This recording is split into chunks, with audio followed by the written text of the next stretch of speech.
Il était une fois un petit pays qui comptait 8,5 millions d'humains. Plus de 500 000 vaches, des milliards d'abeilles et des antennes. Toujours plus d'antennes. Actuellement, une antenne de téléphonie mobile pour 450 habitants. Et parfois, dans des endroits où on ne les attend pas. L'église est construite sur une colline entourée de vignobles et qui trône droit à l'orée du lac Neuchâtel. Et c'est vrai que c'est un endroit assez magique pour ça. Là, on est dans le clocher. C'est dans ce lieu que l'entreprise mandatée par Salt aurait voulu installer une antenne 5G, mais juste à l'étage en dessous. Église de Font, en terre fribourgeoise. En début d'année, ces paroissiens ont été approchés par un opérateur de téléphonie mobile pour déployer discrètement et rapidement l'une des 15 000 antennes supplémentaires nécessaires à la technologie 5G en Suisse. La pression, elle est extrême, je trouve, de la part des opérateurs qui, effectivement, poussent les concessions. On a lu dans la presse qu'elles ont été octroyées, donc on pousse en avant. Et, récemment, une publicité m'a assez interloqué dans le journal. Je peux vous la montrer, mais Font donc fait partie de la commune d'Estavayer-le-Lac. Alors, en ouvrant le journal du dimanche, on voit cette publicité.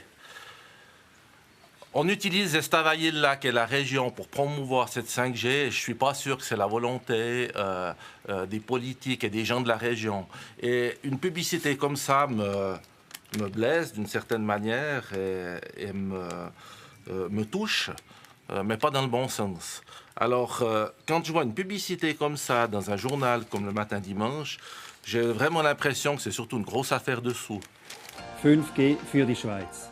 Le moins que l'on puisse dire est que les opérateurs de téléphonie mobile nous arrosent de publicité depuis le début de l'année.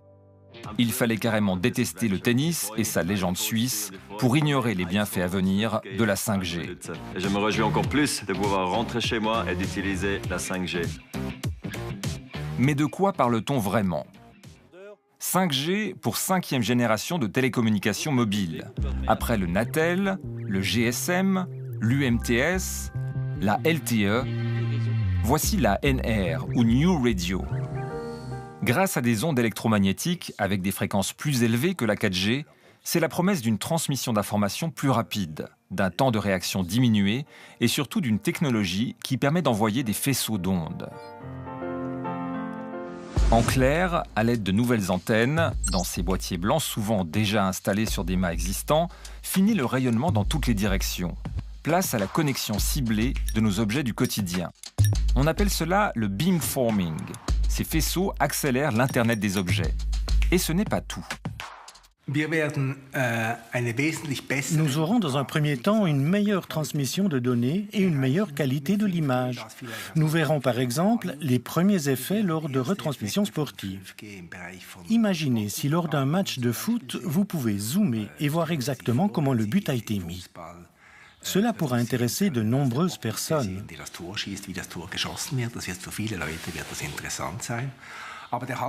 Mais le plus grand bénéfice de la 5G, c'est pour l'économie. La 5G va améliorer les processus de fabrication grâce à de toutes nouvelles formes de communication.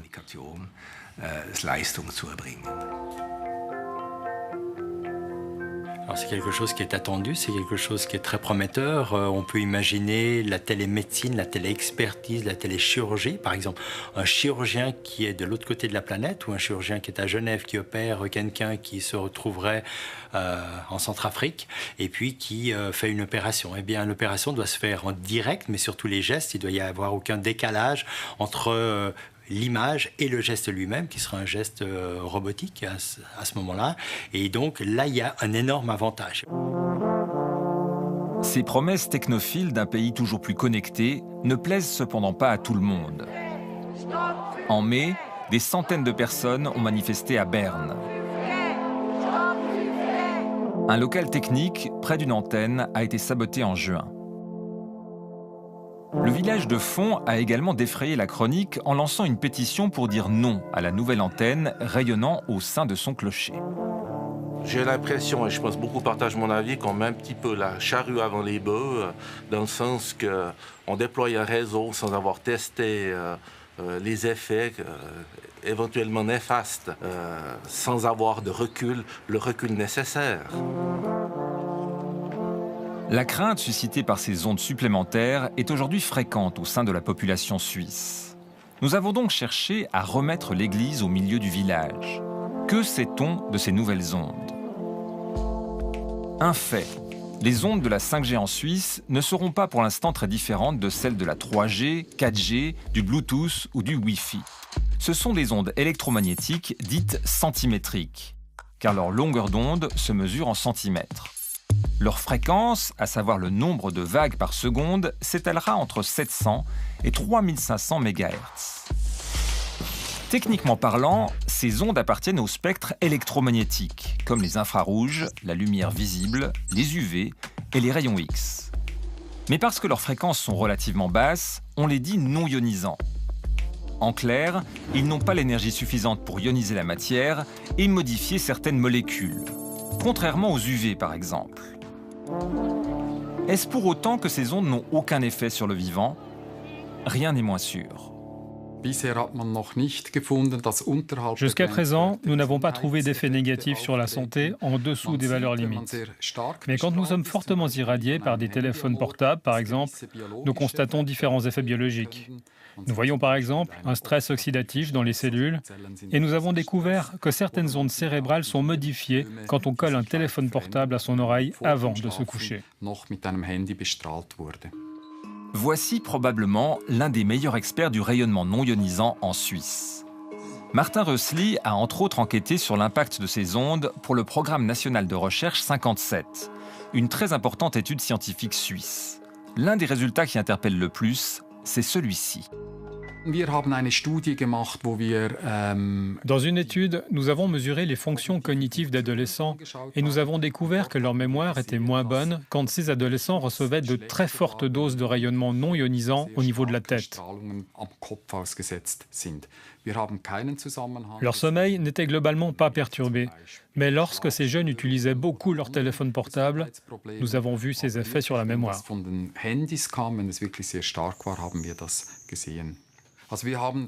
Nous avons étudié cet impact car nous savions déjà qu'un type d'onde cérébrale était perturbé par ces rayonnements non ionisants, un type d'onde qui se manifeste lors du sommeil et qui est important dans les processus de mémorisation. Notre cerveau est en effet un organe très électrique. Et les nombreux courants électriques, dans les neurones par exemple, produisent naturellement des ondes électromagnétiques. Ces ondes sont très différentes de la 5G. Mais il n'est pas impossible qu'un fort rayonnement perturbe le bon fonctionnement cérébral. C'est une possibilité. Il faut regarder cela en détail. Mais il faut également admettre que beaucoup d'études sur les risques de santé ont déjà été faites. Et cela fait également longtemps que des téléphones portables sont utilisés par de nombreuses personnes. Donc, si les risques étaient importants, nous l'aurions probablement déjà vu. Il n'est toutefois pas impossible que l'on découvre quelque chose de nouveau. Donc, il est important de continuer à investiguer. Parmi les plus farouches opposants à l'arrivée de la 5G, il y a les technophobes, mais aussi et surtout les personnes dites électrosensibles ou intolérantes aux ondes. Eux sont certains qu'il existe une interaction néfaste entre le rayonnement non ionisant et le corps humain. Cet ingénieur, par exemple, les accuse de son mal-être. Il aurait trop baigné dans ces ondes. Ce qui m'affecte le plus aujourd'hui, c'est la capacité de me concentrer. Si j'ai été dans des rayonnements intenses pendant des heures, quelquefois l'après-midi ou le lendemain, je sens très bien une moindre capacité de me concentrer, de relier les éléments entre eux. C'est très subtil. Donc au niveau de l'activité, ça me retarde. L'électrosensibilité est encore aujourd'hui un sujet de controverse scientifique. Il manque des preuves. Mais ce qui est certain, c'est que l'arrivée de la 5G rajoutera de nouvelles ondes dans notre environnement. Car les fréquences de la 3G et la 4G ne vont pas disparaître de sitôt. C'est une couche d'électrosmog de plus, partout, à la fois dans les rues, dans les magasins et aussi chez les particuliers. Et c'est aussi et surtout une couche d'incertitude en plus, parce qu'on ne peut pas évidemment parler de nocivité à court terme avec ces appareils, mais on augmente le facteur de risque par rapport à l'environnement. On sait qu'il y a différents facteurs de risque, et puis quand on les additionne, on les multiplie, pour nous, ça devient très difficile de mieux les apprécier. Après, c'est peut-être ça, c'est peut-être autre chose, et ça, c'est aussi une situation qui est préoccupante, ce degré d'incertitude qui va croître. Du coup, l'antenne, enfin les deux antennes sont là, juste sur le toit. Derrière la fenêtre. Grâce à cet appareil de mesure, Pierre Dubochet veut aujourd'hui mieux comprendre les origines de toutes ces ondes. Il propose ces analyses à des particuliers qui s'inquiètent également. Je me déplace un petit peu parce que le signal n'est pas le même dans tout l'espace. Cette jeune mère de famille, par exemple, a, comme beaucoup d'autres, peur des antennes. D'autant plus que 2 émetteurs 4G sont installés sur le toit de sa maison. En Suisse, ces antennes peuvent légalement émettre jusqu'à 6 volts par mètre en zone habitée. Mais grande surprise, malgré la proximité, ce ne sont pas ces antennes qui émettent le plus fortement à l'intérieur de son domicile. Ici, vous avez vu ? Une enceinte de... Alors je pense bien que ça émet vu que c'est sans fil. Hein. Ça émet oui, quoi ? Mais ça a l'air d'être le seul objet ici. Et comme vous voyez, elle est éteinte. Si je l'allume, il va chercher à se connecter. Ah ouais. Donc là, effectivement, on entend. Mais on a le témoin qui devient lumineux. Et même au moment où je l'éteins, et pourtant elle émet un signal de connexion. Ça veut dire en fait elle est en attente de recevoir une information. Bah, c'est du Bluetooth en fait. Donc... Voilà, du Bluetooth ou du Wi-Fi. C'est sûrement une découverte pour vous d'apprendre qu'il y a des émissions d'ondes quand c'est éteint. Oui, quand c'est éteint, voilà. Je trouve ça absolument fou, quoi. Et puis... que ça émette.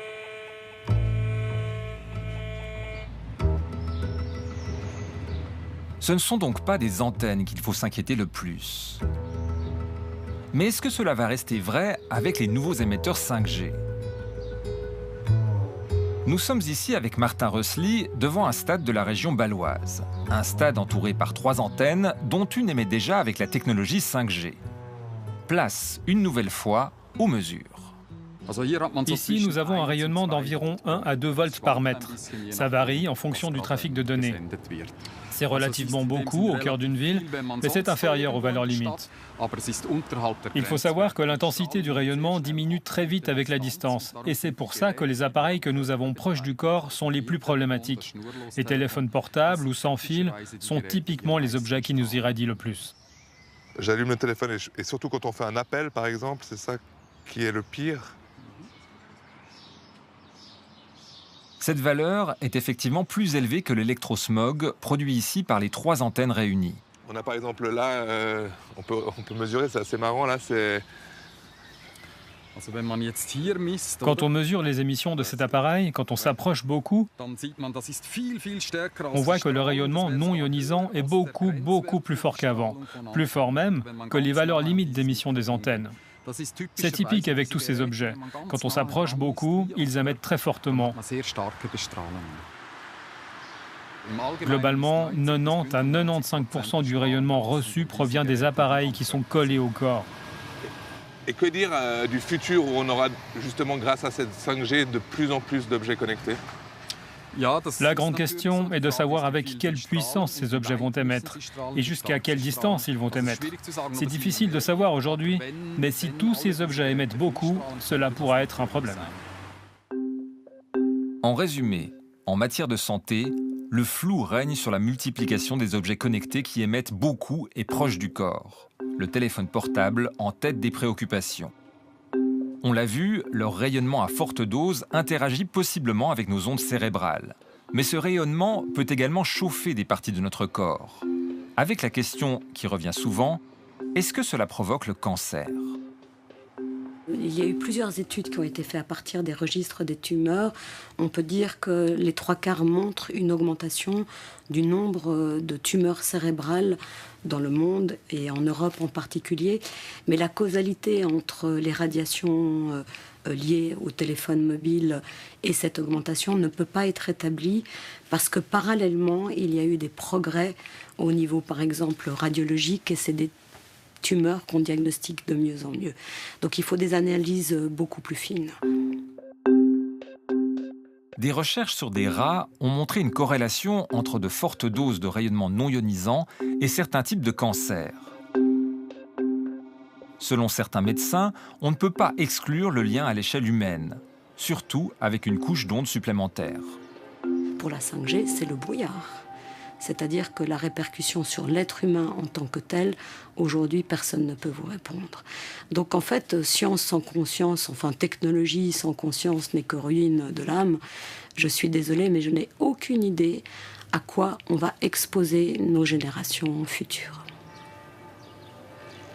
Historiquement, on a appris, par exemple, avec l'amiante, avec le tabagisme passif, etc., que les lobbies industriels ont plus de puissance au sein de d'autres pays que les évidences scientifiques.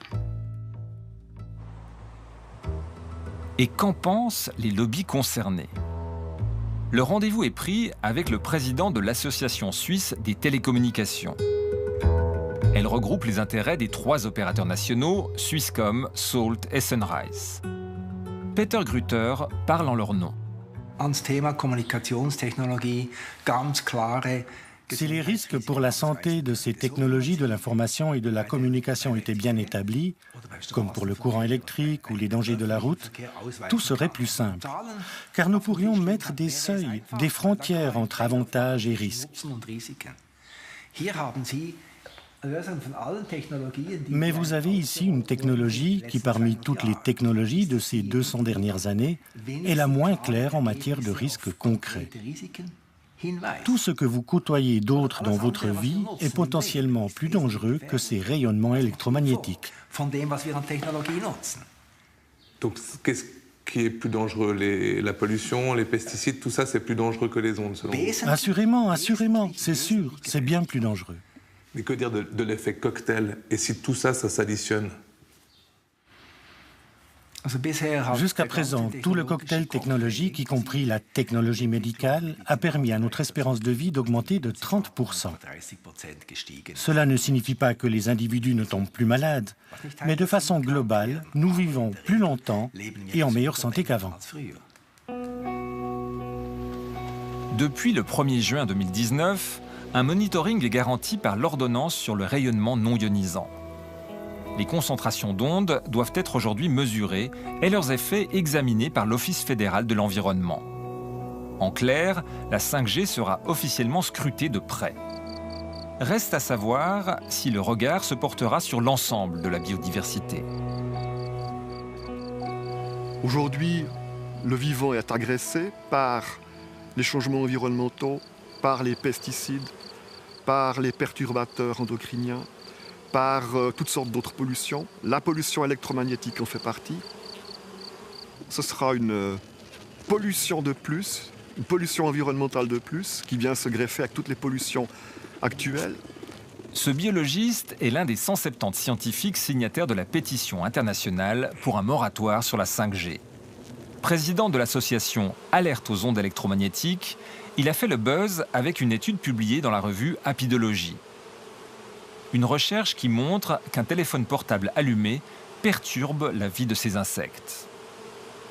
Cette expérience a démontré qu'un téléphone actif perturbait le comportement de la colonie.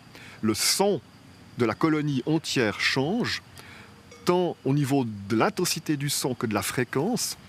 Et ce son est un des 2 signaux qui dit à la colonie que c'est le temps d'essaimer, le moment de quitter la ruche. Et ça, c'est grave? Oui, c'est grave si c'est avéré et que cet essaimage a lieu en hiver. Une colonie qui quitte la ruche en hiver n'a aucune chance de survie dans un environnement où il n'y a ni pollen ni nectar.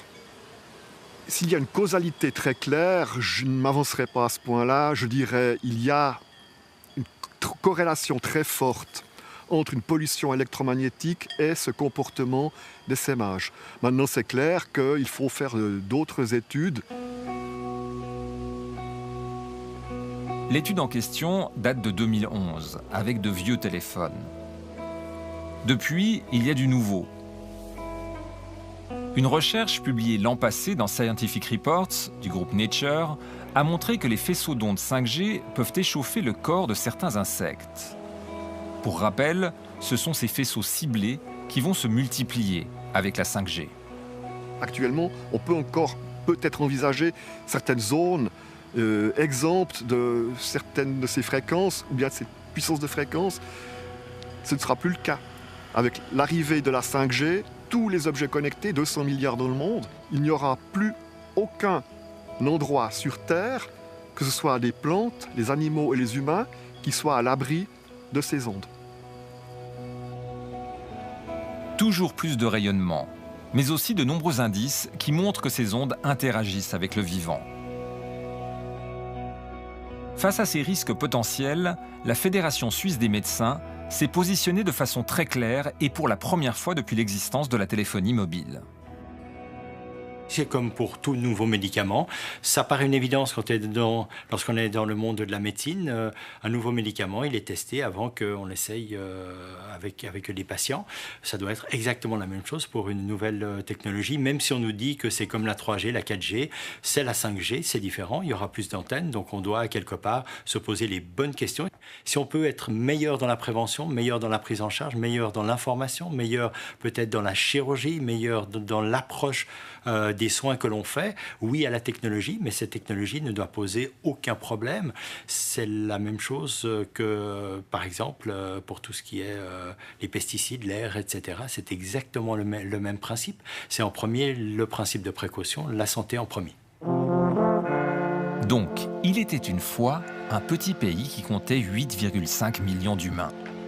Plus de 500 000 vaches, des milliards d'abeilles et des antennes. Toujours plus d'antennes. Mais surtout, davantage d'objets connectés. Téléphones, machines industrielles, voitures, haut-parleurs et frigos vont remplir nos quotidiens de nouvelles opportunités. Mais également de nouvelles ondes, dont les risques potentiels ne devraient pas être balayés à la va-vite.